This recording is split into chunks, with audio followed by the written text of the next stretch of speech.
oltre la pagina. Tra pochissimi istanti, grazie al nostro grande Francesco, assiso saldamente sulla tolla di regia, per cui Parlamento, Bergesio per voi, clip dal Parlamento. Ops, ops. Poi 2 temi piuttosto caldi. Con Francesca Musacchio parleremo della manifestazione, pro PAL di sabato 5.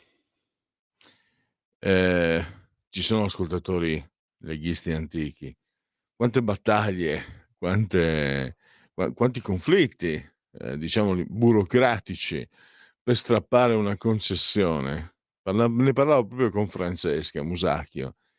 Il 7, se non sbaglio, dicembre 1999, per una manifestazione a Roma, Rutelli chiese una caparra di non so quanti miliardi, una cosa poi gli andò male perché i leghisti, riempirono la piazza, anche se lui disse: "Oggi c'erano più turisti giapponesi", vabbè. Però c'erano delle difficoltà. I leghisti che manifestavano per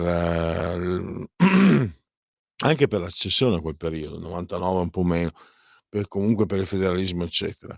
I pro PAL che manifestano contro Israele in maniera manifestamente antisemita, non hanno avuto il permesso, ma manifesteranno lo stesso a Roma, ugualmente. Loro fanno quello che gli pare. Come si diceva una volta, quel cazzo che gli pare. Loro se lo possono permettere. Sono anche il capo intellettuale, la guida spirituale, lo chef Rubio. E cosa volete di più dalla vita? No comment. E poi il Papa non può fare il Papa. C'è schizofrenia, no, lo sapete, quando Francesco, si pronuncia per un'immigrazione senza se, senza ma, santo subito, ecco, quando dice che secondo lui, secondo la Chiesa, l'aborto è un crimine e addirittura i medici che lo praticano sono dei sicari, ah mamma mia, apriti cielo. Allora, questa è una cosa, l'avrete osservata anche voi, però chi magari lo fa per mestiere ha più tempo rispetto a chi ha altre cose da fare. Allora, la linea, no, finora, perché non è la prima volta che Francesco, che Bergoglio, come vogliamo pronunciarlo, in castigliano, Bergoglio, perché se in italiano Bergoglio, ma lui è argentino. Si dice, Platini, non Platini. Allora, quante volte si è pronunciato contro l'aborto? Diverse volte. Cosa facevano, quelli di sinistra? La mettevano in cavalleria, in corpo di guardia, la zittivano, silenziavano. Adesso, la cosa ha avuto una eco molto, molto forte e quindi lo attaccano. Addirittura il medico che si occupa dell'applicazione della 194 in Italia, la smetta di insultare. Mamma mia, ci abbia un po' di rispetto insomma, bene o male il Santo Padre è un signore di 86, 87 anni. Mamma, che in Belgio addirittura è stato preso quasi a male parole dal primo ministro. Insomma, dura vita per il Papa, ne parleremo con Corrado Cone. Ma adesso Bergesio per Qui Parlamento. Qui Parlamento.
Qui Parlamento. Segui la Lega è una trasmissione realizzata in convenzione con La Lega per Salvini Premier. La Lega seguisca te alla Pellegrina, ma anche ammesso dalla sintassi, o segua te. Alla Marciana. Sono sul sito legaonline.it, scritto legaonline.it. Quante cose si possono fare su questo sito.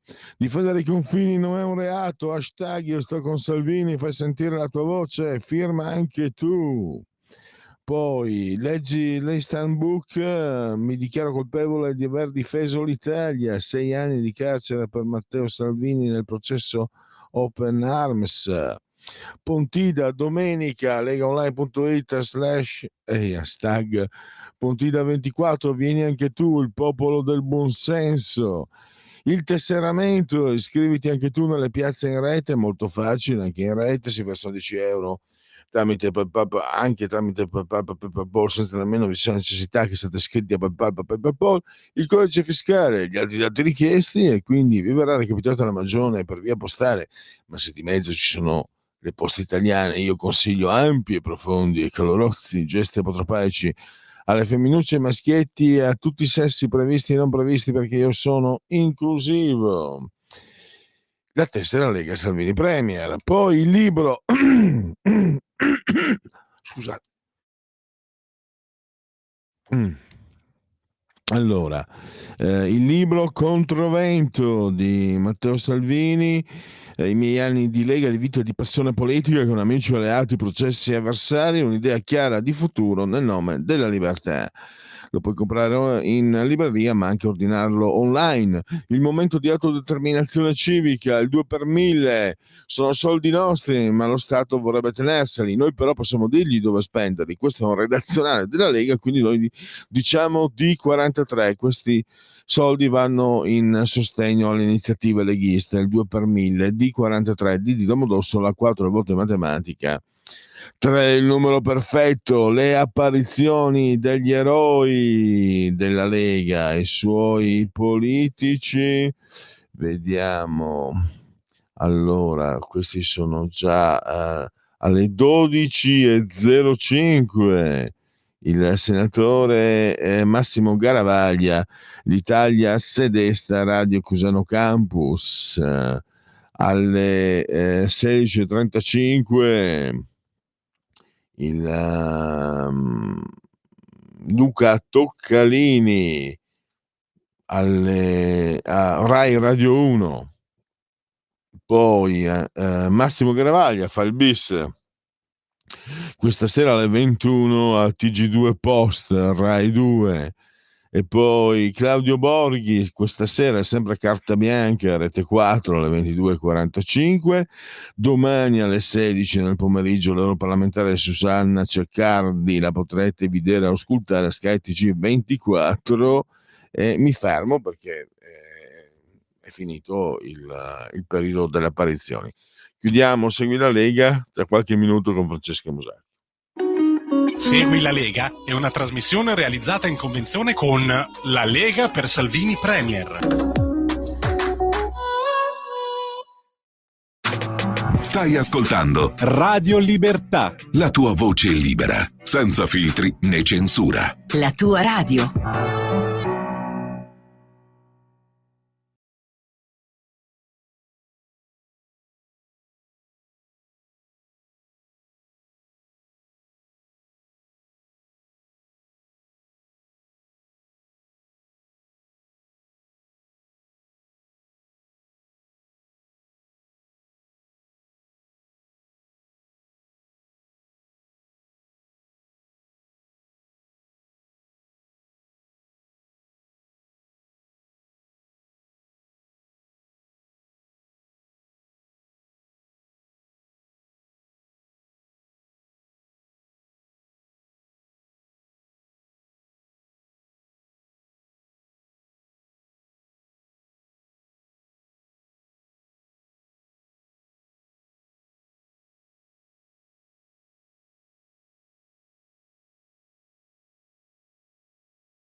Francesco ha deciso, assiso saldamente sulla tolla di regia tecniche, ha deciso di trattarmi bene oggi, perché insomma un Life on Mars di David Bowie va sempre di extra lusso e non dite che non vi vogliamo bene. Allora, direi possiamo chiudere la parentesi musicale davvero di grande valenza, e tra poco andiamo a parlare della manifestazione, pensate, che si terrà a Roma, nonostante sia stata vietata. I Pro-Pal, quelli che stanno con Hamas praticamente, celebreranno il 7 ottobre. Pensate che loro la definiscono una data rivoluzionaria. Mhmm, ma che se io avessi uno di questi davanti, ma sei un essere umano? Cioè, ma hai visto cosa è successo il 7 ottobre? Per carità, io non entro nel merito, vuoi sostenere la causa palestinese, quello che vuoi, ma non puoi celebrare il 7 ottobre. È una delle date più brutte della storia dell'umanità. Si sono viste cose, per carità, l'umanità ne ha di date brutte, perché però è orrenda. Ragazzi innocenti. Come fai a celebrarlo? Ma sei un essere umano o cosa sei? Mi verrebbe voglia di chiedergli. Ma io sono antica, uso linguaggi vecchi ormai e superati. Invece l'analisi ce la fa un'esperta come Francesca Musacchio. Anche oggi ho visto un suo articolo su Il Tempo, perché torna la paura non solo nel quartiere ebraico, ma in tutta la capitale sale l'attenzione delle forze dell'ordine, rafforzati i controlli al ghetto di Roma, presidiati gli obiettivi sensibili. Siamo arrivati a tanto. E ripeto, era vietata questa manifestazione. A Roma, a Milano abbiamo già avuto qualche antipasto sabato scorso. Francesca Musacchio, direttore di FCS.report, e la leggiamo anche sul Tempo. Benvenuta ai nostri microfoni, Francesca. Grazie, buongiorno e bentrovati a tutti. Come ci stiamo avvicinando a questa data? Già è una persona di buon senso, non so se io sono di buon senso, a me sembra assurdo celebrare il 7 ottobre, però succederà. Purtroppo sì, succederà ed è già in celebrazione, diciamo, mettiamola così, usiamo questo termine, perché le realtà pro-Palestina che hanno, diciamo, il supporto, purtroppo per loro direi, di altre realtà quali il CAS, questo nuovo partito comunista che ha pubblicato la lista degli agenti sionisti, insomma, di un mondo quantomeno discutibile, ecco, la mettiamola così, stanno già osannando il 7 ottobre, ma lo stanno facendo dal giorno stesso in cui è accaduto tutto questo, quindi non è che è una novità, però adesso vogliono scendere in piazza nonostante i divieti della chiusura, vogliono manifestare, vogliono non diciamo chiedere la pace come è giusto che sia e come è legittimo che ognuno di noi pretenda, ma vogliono semplicemente per modo di dire, vogliono continuare a portare avanti la critica antisemita che li ha caratterizzati in tutto questo anno, quindi Israele va condannato, Israele commette un genocidio, ma omettono come sempre di dire perché Israele ha risposto, ha fatto quello che ha fatto a Gaza, sta facendo adesso il Libano.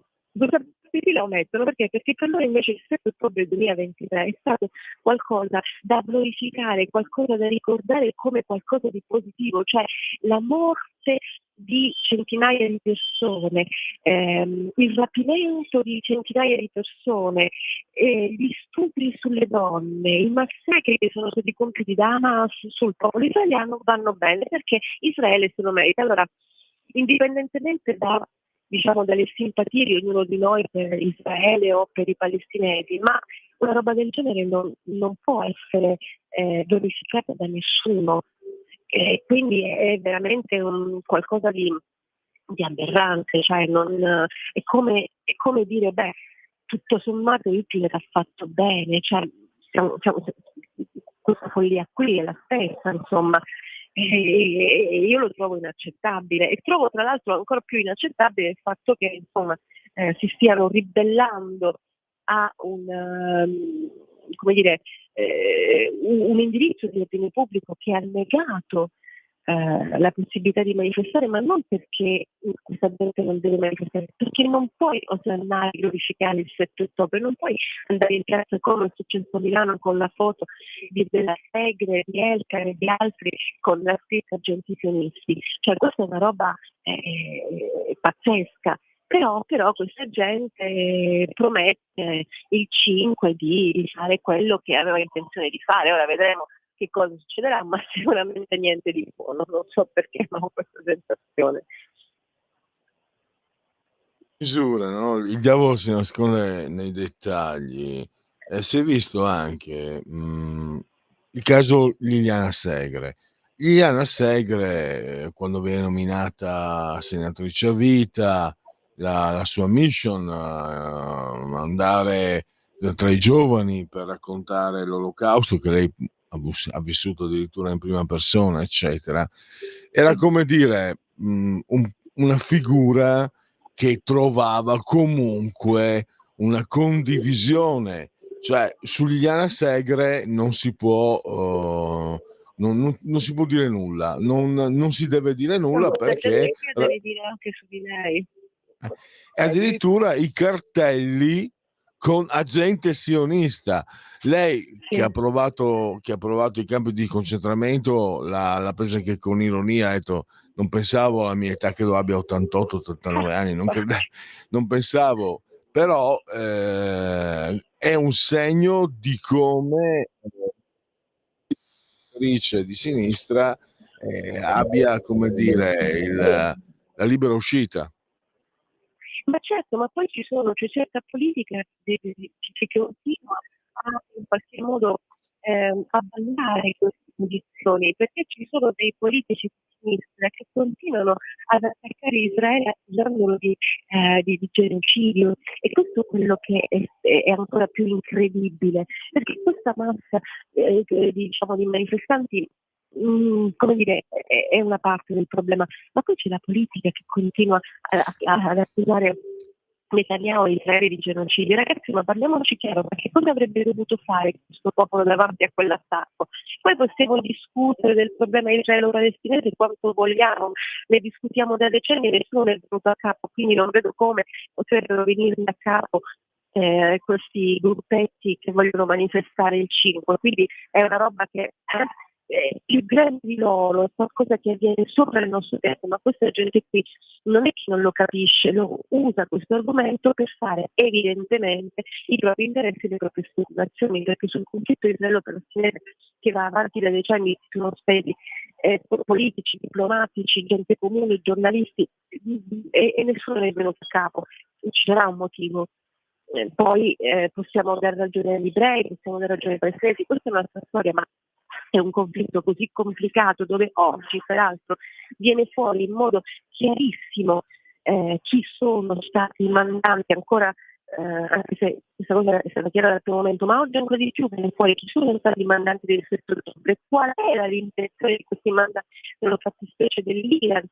Poco se ne fregava della situazione dei palestinesi o di Hezbollah in Libano, ma li ha usati ovviamente per destabilizzare l'intera area a suo favore, per un espansionismo economico, politico e militare nell'area, roba che oggi, mentre parliamo, è ancora più chiaro di quanto invece Netanyahu e Israele nella fattispecie stiano facendo il lavoro sporco per tutti, perché parliamoci chiaro, quale realtà politica, sociale avrebbe potuto fare nei confronti di Hamas, non del popolo palestinese, di Hamas e di Hezbollah, quello che ha fatto Israele? Nessuno. Quindi Israele probabilmente, io di questo sono convinta, sta facendo il lavoro sporco anche per alcuni paesi arabi che ne avevano le palle, le scatole piene dell'Iran e delle sue dinamiche, mettiamola così. Probabilmente questo è quello che sta accadendo, ma questa gente non riesce a capire neanche questo. Questa è gente che ancora continua a dare per buono il dato che arriva dal Ministero della Salute di Hamas. Stiamo parlando, lo ripeto, il Ministero della Salute di Hamas è un gruppo terroristico. Noi stiamo continuando a dare per buona la notizia che Hamas manda ormai da un anno sui morti palestinesi. Non abbiamo la possibilità di verificare in modo indipendente quei numeri, noi continuiamo a dare quei numeri come se quelli fossero dati attendibili. Per quello che mi riguarda non sarebbe dovuta morire neanche una persona, perché anche solo una persona che muore, che sia palestinese, che sia ebreo, che sia siriano, qualunque provenienza abbia, anche solo una persona per me è una tragedia. Detto questo, però, io non posso pensare di prendere per buono i dati di un gruppo terroristico, è folle anche questo, però tutti a livello mondiale diamo per buono i morti in Palestina secondo i dati del Ministero della Salute di Hamas. Cioè, capisci che follia c'è dietro questa roba qui? È una follia. Ora, ripeto, per me anche solo una persona che muore è una tragedia. Ma Tanto, Francesca, scusami, sì. allora, lo saprai anche tu, diciamo, secondo una visione antisemita, gli ebrei controllano la stampa, controllano l'informazione. Questo era anche la visione antisemita di destra. Adesso io però, sinceramente, vedo smentire in modo completo, perché l'informazione, quello che dici tu, quello che dice Hamas è acqua benedetta, è santo. Io, per esempio, sono rimasto impressionato, i bambini uccisi nel Golan, i bambini ebrei uccisi nel Golan, Capito? e quasi non l'hanno, è una notizia che quasi non è stata data. I Ancora un bambini po'. ebrei uccisi nel Golan, le donne israeliane stuprate il 7 ottobre, uccise, gli ostaggi che attualmente sono ancora in mano ad Hamas, quelli che sono sopravvissuti, che sono stati ulteriormente vessati, violentati da Hamas. Di questo non si parla. L'ONU ha fatto gran fatica ad ammettere che sì, ci sono stati degli stupri il 3 ottobre del 23. Ha fatto fatica, lo ha ammesso dopo mesi. È una roba, addirittura si dice, ma questo è da verificare, che è possibile, è probabile che donne israeliane rapite il 7 ottobre del 23 siano in gravidanza o forse hanno già partorito figli dei loro stupratori all'interno delle prigioni in cui si trovano. Questo però non ne parla nessuno. Secondo alcune testimonianze delle persone liberate ci sarebbero state delle violenze, degli stupri, ci sarebbero delle gravidanze che adesso Sì, avevo letto anche capisci? Questa roba qui alle avevo letto grandi un tuo paradine, articolo su questo qualche settimana questa fa. roba qui alle grandi paladine della sinistra, alle femministe, a nessuna, no, a non una di meno, a tutti questi gruppi, non mi pare che si sono prese, come dire, la briga di protestare per una roba del genere. Questo è atroce, è terribile, perché quelle donne non sono degne di essere difese perché sono state stuprate, violentate. E questa è la follia. Quindi noi abbiamo una narrazione, altro che i media in mano agli ebrei, abbiamo una narrazione di tutt'altro genere. Queste notizie faticano a trovare posto nei giornali, nelle TV, negli approfondimenti, faticano tantissimo.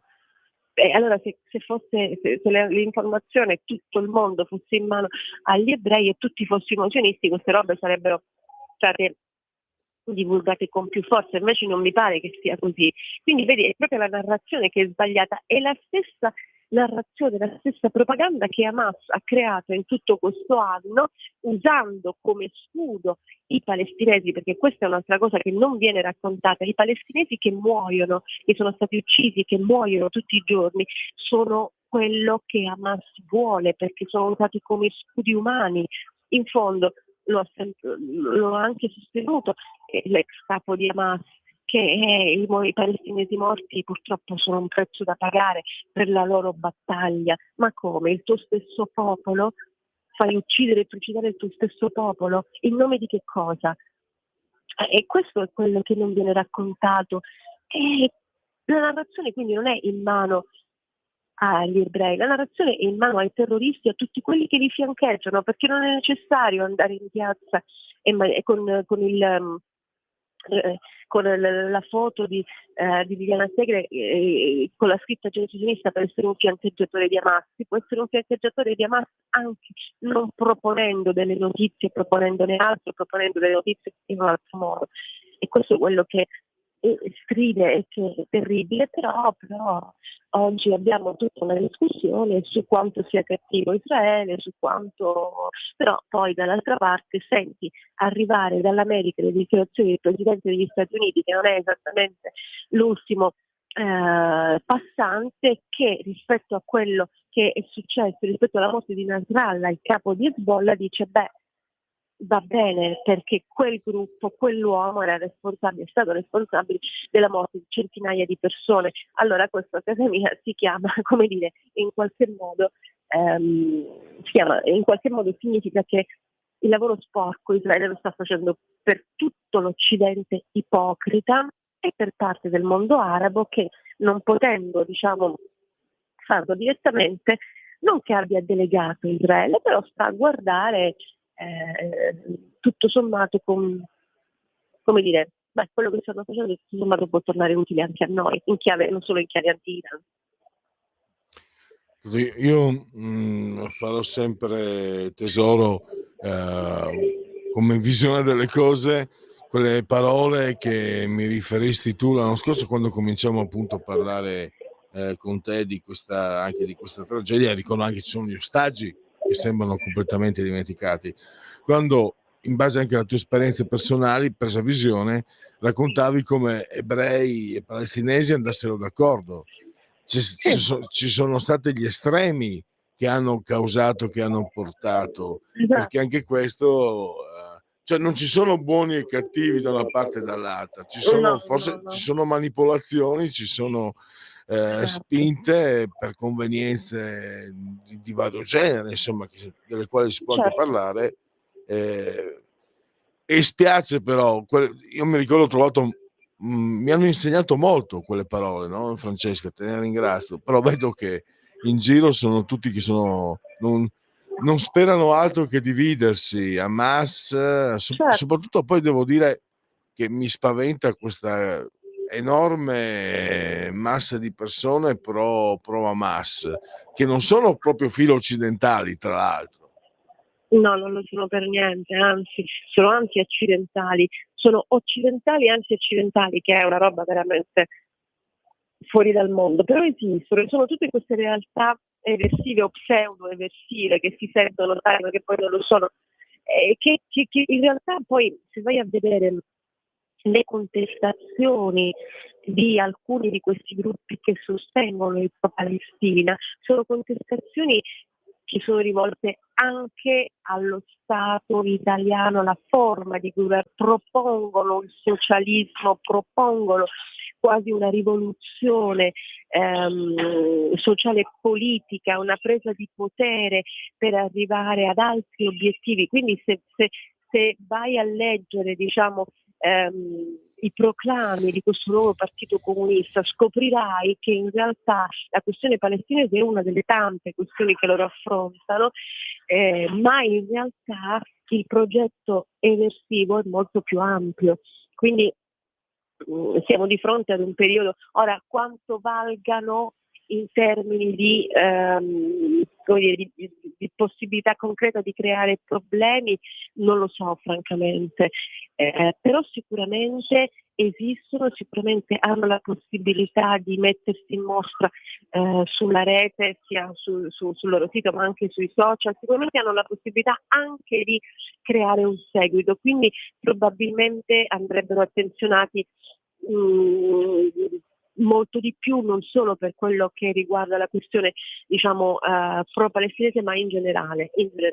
Sono gruppi che comunque hanno una caratterizzazione eversiva e questo dovrebbe far riflettere un po' tutti, anche la politica, che spesso usa termini e dice delle cose che non sono esattamente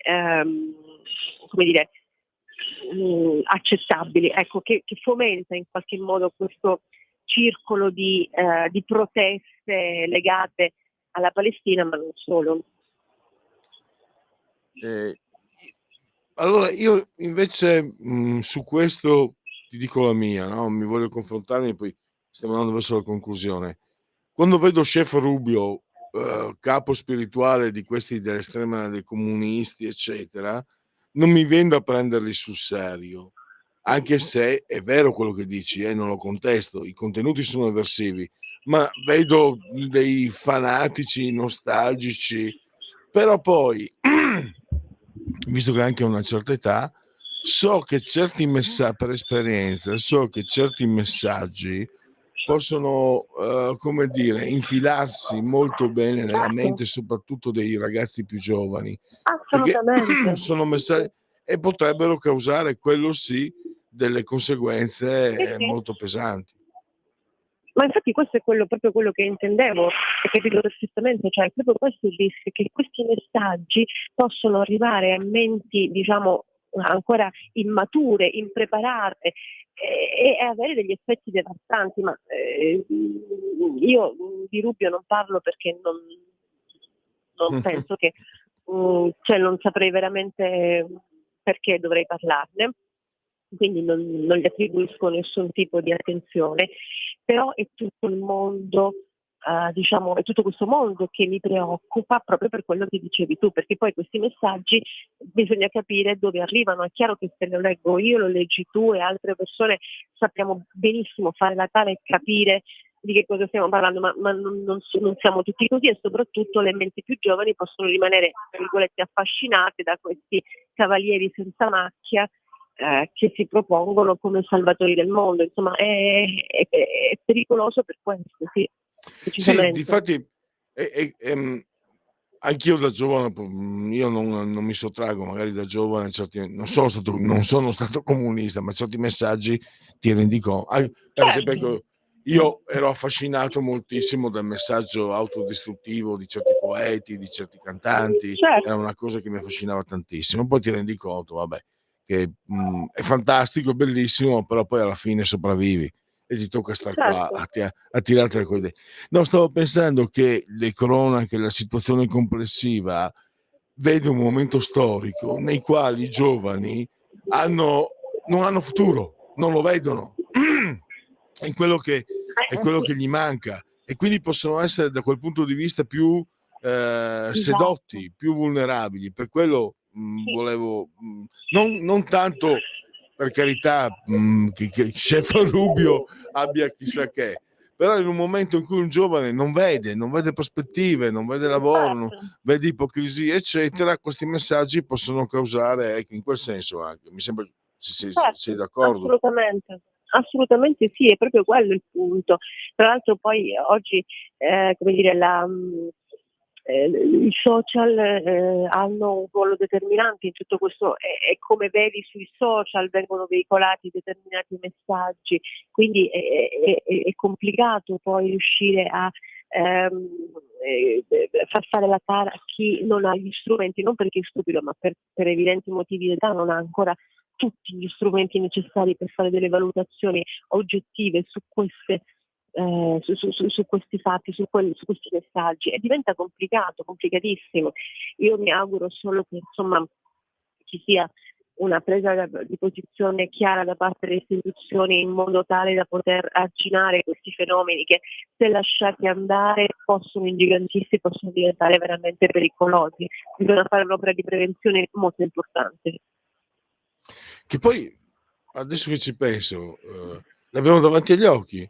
Tanti giovani che diventano anti-Israele, è perché gli hanno Sì, indicato la causa di tutti i mali. certo. Israele, perché altrimenti, se uno ci riflette, per quale motivo devi essere così contro Israele? Sì, magari Riflettici, sono gli pensaci. stessi che poi vanno a Tel Aviv a vivere come dire, le serate di Borriva da Tel Aviv. Cioè, attenzione, perché poi la perversione è anche questa. Gli stessi che si definiscono filo-palestinesi, se capita, fanno viaggi collettivi a Tel Aviv, dove non adesso, ma in generale c'è un movimento giovanile, una movida, insomma, Ah molto sì, è vero. interessante. Sì, l'avevo letto Sono quelle anch'io. contraddizioni, sono quelle contraddizioni pazzesche, per cui magari parli con uno di questi che poi dice sì, però quest'estate sono stato a Tel Aviv, come se state a Tel Aviv? cioè lo sai che Tel Aviv è in Israele, lo sai, cioè, arriviamo a questa repressione e però esiste anche questo, quindi siamo veramente in un mondo dire complicato e di poco, però vedremo, insomma. Allora, Ci intanto, aggiorniamo un po' il sabato per quello che accade ecco, eventualmente. magari appunto ci sentiremo anche la prossima settimana per Certo, commentare. volentieri. Intanto ti ringrazio, grazie a Francesca Musacchio, Grazie a voi. FCS.report e Il Tempo. A risentirci Grazie a presto. voi, a presto, ciao. Stai ascoltando Radio Libertà. la tua voce libera, né censura. La tua radio.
Ecco, lasciamo il magico pentagramma di Carlo Santana e restiamo noi, non proprio in Sud America, perché Santana è messicano, naturalizzato americano. Andiamo in Argentina, andiamo con Bergoglio, andiamo con Francesco, che sta provocando reazioni schizofreniche, ve l'ho detto.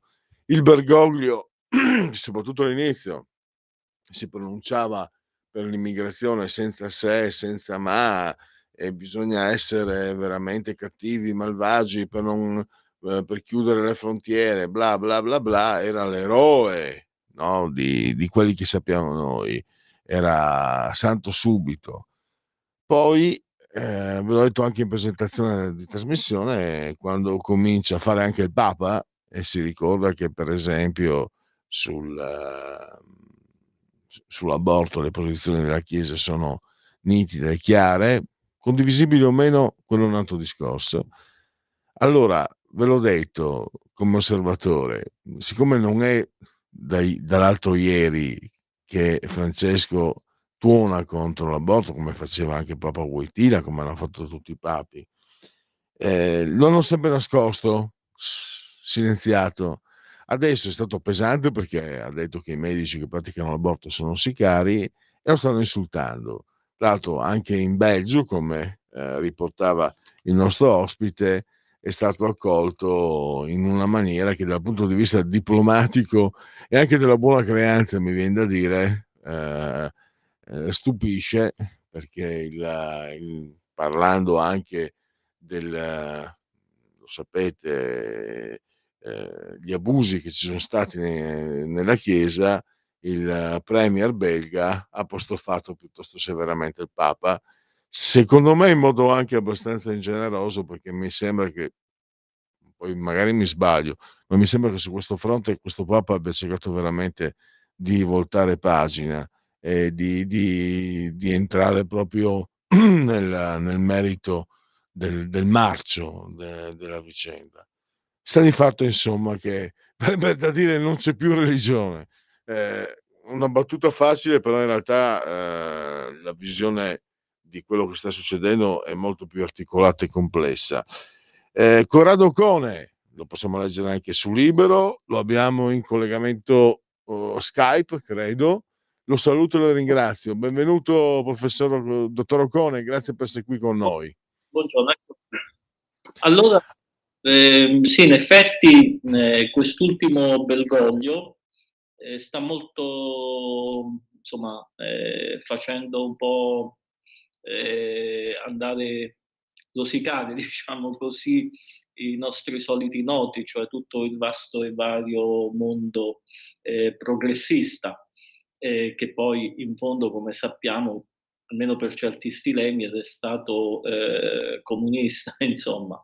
Ma detto questo, io tra l'altro credo che pure il primo Bergoglio sia stato abbastanza frainteso. Ammetto che anche lui abbia un po' cercato di sfruttare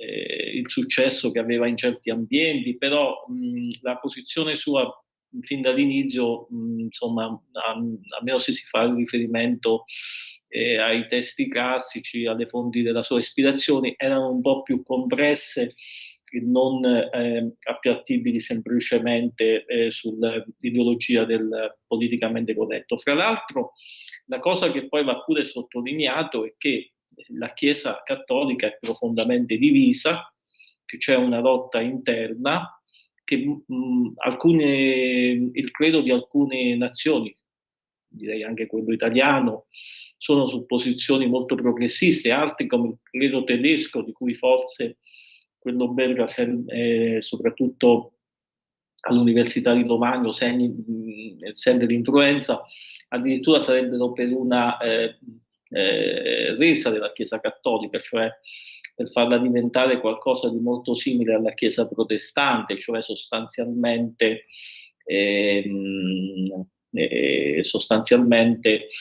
una Chiesa solo, insomma, per modo di dire, ecco. Però ecco, la cosa poi che fa molto piacere è che Bergoglio insomma, sembra andare per la sua strada, non solo va per la sua strada come giustamente deve andare, ma lo anche dice. Lo dice apertamente, ha detto la Chiesa non guarda al momento, non gli interessano delle mode, la Chiesa guarda qualcosa di superiore. Guarda qualcosa di superiore e non possiamo giudicarla. Sicuramente in questo nostro tempo la Chiesa, in Europa almeno, è minoranza.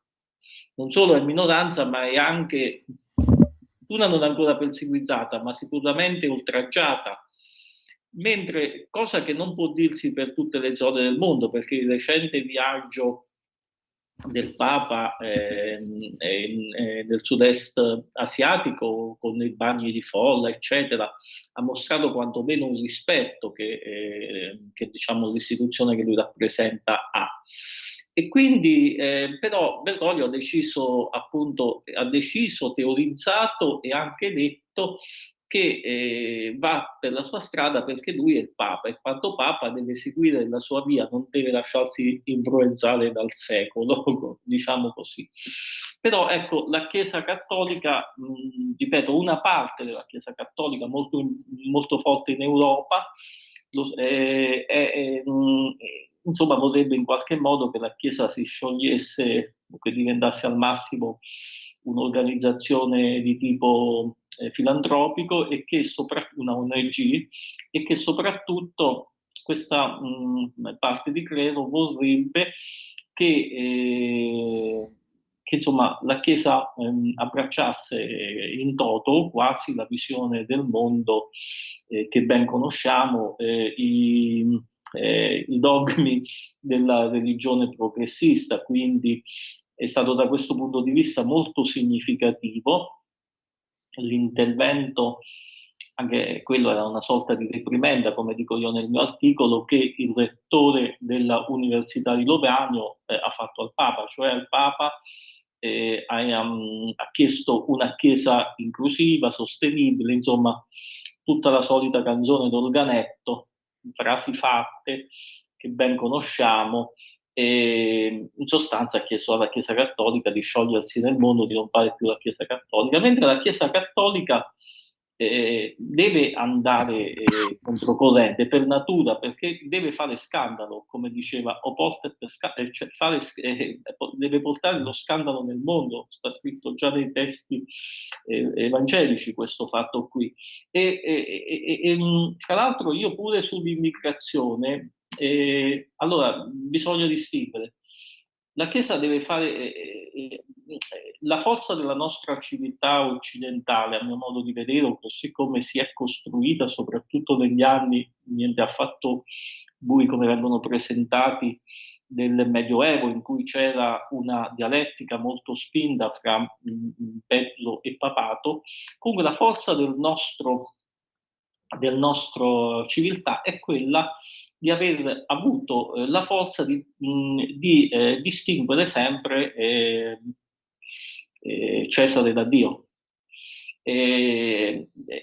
facendo in modo che Dio non prevaricasse negli affari temporali umani, e quindi ovviamente la Chiesa anche storicamente ha spesso disatteso questo precetto, si è fatta potenza politica, però nell'epoca moderna è avvenuto anche il contrario, cioè un certo laicismo ha preteso di imporre alla Chiesa anche dei canoni spirituali. Allora, per quanto concerne l'immigrazione, bisogna secondo me distinguere, perché la Chiesa in qualche modo fa riferimento a un'etica della convinzione, cioè a un'etica non politica, quindi a un'etica che non tiene conto delle responsabilità e delle conseguenze di certe azioni, cosa che invece un politico deve fare.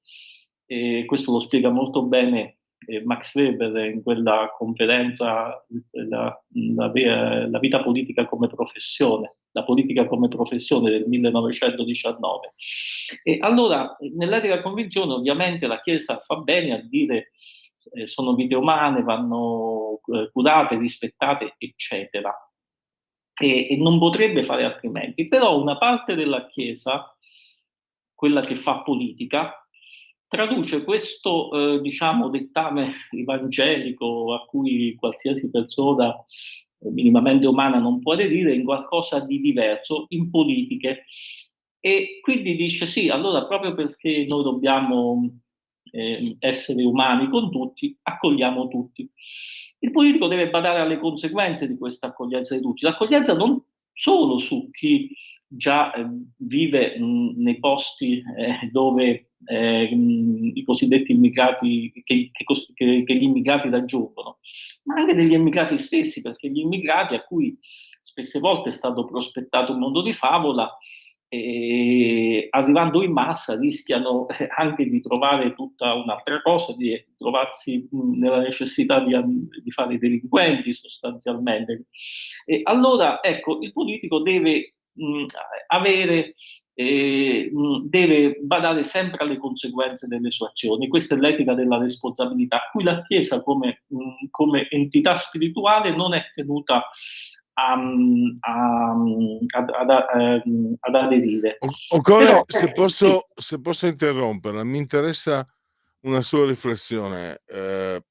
Mi sembra, per quello che posso capirne io, che Francesco abbia voluto cambiare profondamente i connotati della Chiesa e porgerla come un soggetto anche alternativo più di quanto non fosse con Wojtyla, e addirittura era quasi un soggetto di nicchia con Ratzinger. Questa è la mia visione, se dico bestialità per carità perdonatemi. No, E all'inizio Francesco mi sembrava fosse il classico piace alla gente che piace, assecondava la corrente. Poi quando dopo essersi guadagnato un certo tipo di popolarità, ha cominciato a, battere su temi che fanno parte del pensiero cattolico. Per esempio, non hanno digerito in molti che lui, quando scoppia il conflitto Ucraina e Putin, lui non si schieri contro Putin, ma si schieri contro la guerra, si schieri per la pace. Non come hanno fatto tutti, tutti o quasi in Occidente contro Putin, ma per la pace. Quindi mi sembra, chiedo a lei che è uno studioso che legge, che studia, che guarda, che osserva i comportamenti. Mi sembra che con Francesco la Chiesa abbia cambiato volto, abbia girato pagina. Cosa ne pensa? sì, assolutamente. Io anche la questione dell'Ucraina, della pace, la leggerei sempre in quella distinzione che bisogna tenere ferma fra etica della convinzione e etica della responsabilità, dove l'una è propria, diciamo, delle, della religione, insomma, di chiunque, e l'altra è propria del politico. In questa è una distinzione che deve essere, cioè devono esistere entrambi, cioè ci deve essere una dialettica, una tensione fra questi due momenti, perché l'Occidente è proprio questo, è la continua tensione fra delle convinzioni morali forti e la loro traduzione in pratiche politiche. E anche il Papa non potrebbe mai predicare la guerra, anche se c'è una tradizione della Chiesa Cattolica sulla guerra giusta, eccetera, ma il Papa deve pensare prima di tutto a chi è vittima di una guerra. Però questo va tradotto politicamente, tenendo conto dei rapporti di forza, è tutto un altro discorso. Ecco, quello che a me sembra su questi argomenti è che una parte del credo italiano, forse la maggioranza, un po', come posso dire, permeato dall'ideologia progressista, tenda invece a rendere politiche delle affermazioni che hanno il loro valore in un terreno molto spirituale. Quindi il Papa segue questo valore. E poi il Papa, secondo me, sta traendo le conseguenze di un fatto che è sotto gli occhi di tutti e che ormai la Chiesa Cattolica è minoranza in Occidente, e che la sua forza e il suo sviluppo sta in altri contesti, sta in Africa per esempio, lì dove non è perseguitata, perché in alcuni paesi è perseguitata fortemente dalle forze jihadiste al potere, per esempio in Sudan, però è nell'America Latina e quindi quella del il Papa, se vogliamo, Ratzinger nella sua tragicità è stato l'ultimo pontefice occidentale, cioè occidentalocentrico. Probabilmente il Papa ha ragione in un'ottica globale e d'altronde, e anzi per l'Europa, affida alla Chiesa il compito di fare testimonianza, consapevole di essere una minoranza. E qui c'è la convergenza proprio con Ratzinger, perché pure Ratzinger dava un po' alla Chiesa dei nostri tempi questo compito. Quindi a me sembra che questa sia forse la più grossa differenza fra questo Papa e i precedenti. E poi ecco, quello che diciamo pure insomma forse piace in questo Papa è il suo parlare franco, per esempio, lui anche con espressioni che, insomma, tipo frociaggine, come sappiamo, però è proprio, diciamo, un rigetto anche del linguaggio politicamente corretto, perché lui è ben consapevole che dietro questo correttezza, attenzione, eccetera, si genera insomma, il male, il potere avverso, addirittura nei suoi termini il diavolo. Tra l'altro non dimentichiamo che proprio prima di partire per il Belgio il Papa aveva evocato il diavolo.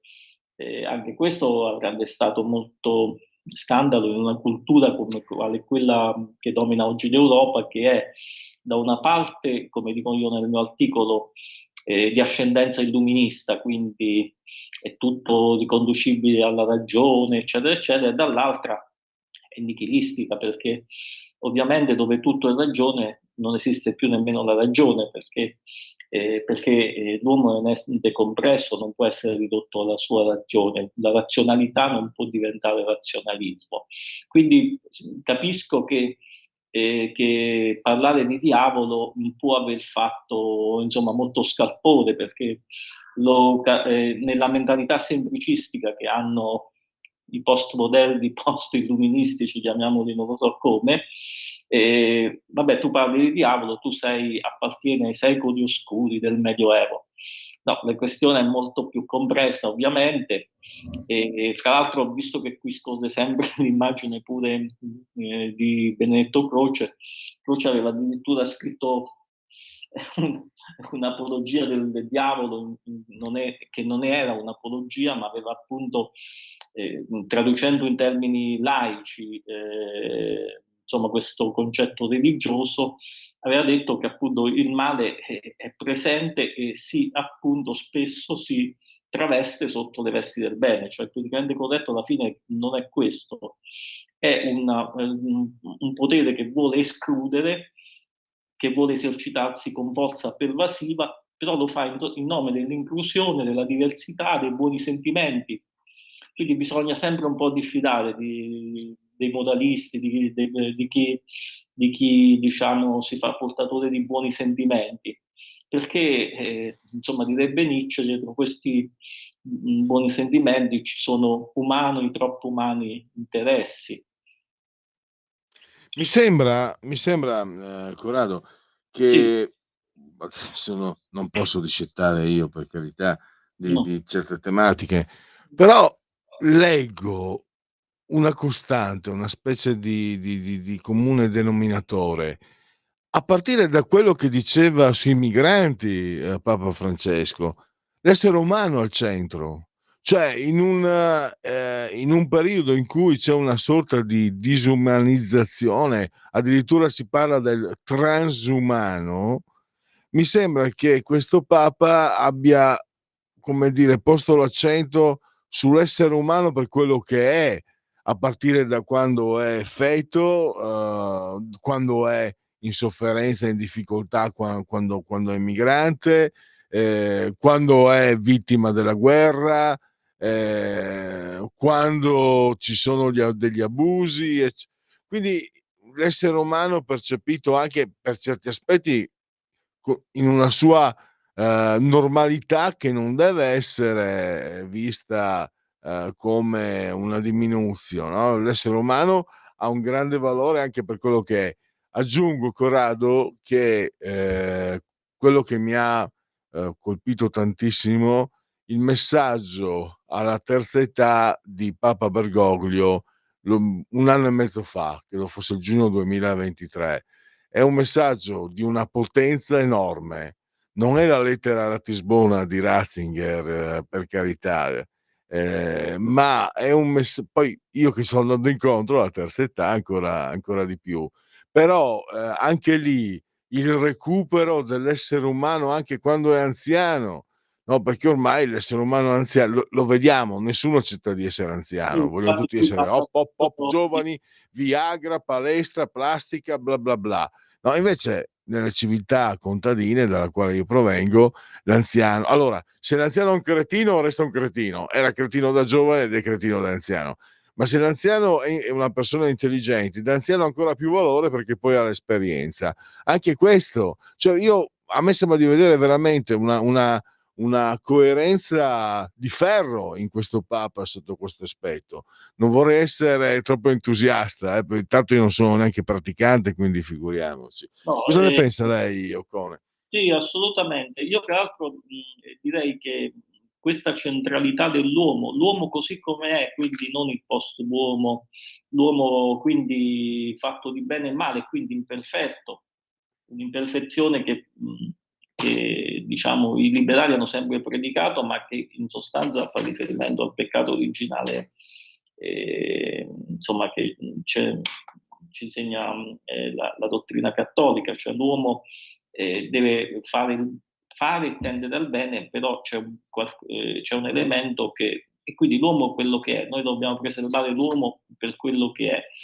E quindi no, fra l'altro questa centralità dell'uomo non è più propria della nostra civiltà, lo vediamo in tante cose, lo vediamo anche nell'ideologia green, almeno nella sua versione più estrema, perché in sostanza che dice l'ambientalista, soprattutto l'ambientalista scemo, quale può essere il giovane sprovveduto di ultima generazione, mi si permetta questa diciamo, notazione. Cosa dice l'ambientalista? Dice l'uomo fa male alla natura, è un virus, quindi è la natura al centro, e quindi l'uomo morisse pure l'uomo, l'importante è che noi salviamo il pianeta, è una forma di paganesimo, la Dea Gea, la terra, insomma, quindi no, l'uomo è centrale, ma è l'uomo proprio come ce l'ha consegnato come l'ho consegnato all'Occidente la tradizione cristiana, cioè l'uomo che è fatto a immagine e somiglianza di Dio, ma che non è Dio, quindi un uomo che non può diventare qualcosa d'altro, un post-uomo, un superuomo, eccetera, ma non può nemmeno equipararsi alle bestie. E quindi che è a somiglianza dell'uomo perché ha la capacità di fare, anzi deve domare la natura che per sé non è affatto qualcosa di benigno, come sapevano appunto i nostri avi e i contadini, eccetera, i quali continuamente dovevano combattere contro le avversità della natura matrigna, però non può questo fare, questo operare lo fa simile all'uomo, ma non può farsi Dio in una sorta di hubris, di tracotanza prometeica. E quindi insomma, è proprio questa imbarcatura concettuale che l'Occidente ha ereditato dal cristianesimo e che oggi che viviamo in un periodo dove fiorisce l'anti-occidentalismo, eccetera, eccetera, in Occidente, e viene un po' messa sotto accusa. Certo, siamo alle conclusioni, anzi siamo alla conclusione. Io devo chiudere, ringrazio e saluto Corrado Cone, lo leggiamo sempre su Libero e non solo. Grazie ancora, a risentirci presto. Grazie. Allora, vediamo se Azione Lepre riesco a leggere. Avevo qualche sondaggiata in serbo per i nostri pregiati ascoltatori. Dunque, allora, vediamo un po'. Questo è un dato. Prezzi al consumo diminuiscono dello 0,2% e aumentano su base annua dello 0,7%. Poi questo è commercio estero. Buona notizia, esportazioni più 0,8 e più 0,3 le importazioni, quindi anche la domanda interna molto bene, per quello, insomma, a me sembra di poterlo dire. Poi abbiamo Monitor Italia, Tecne. Dunque, Fratelli d'Italia 29,3, PD 23,8, Forza Italia 11, 5 Stelle 10,7, Lega 8,2, 6,6 i Verdi. Chiudiamo. E poi abbiamo, ce la facciamo? Sì, dai che ce la faccio. SVG, dunque, qua abbiamo Italia Viva 2,5, chiudiamola e andiamo con A.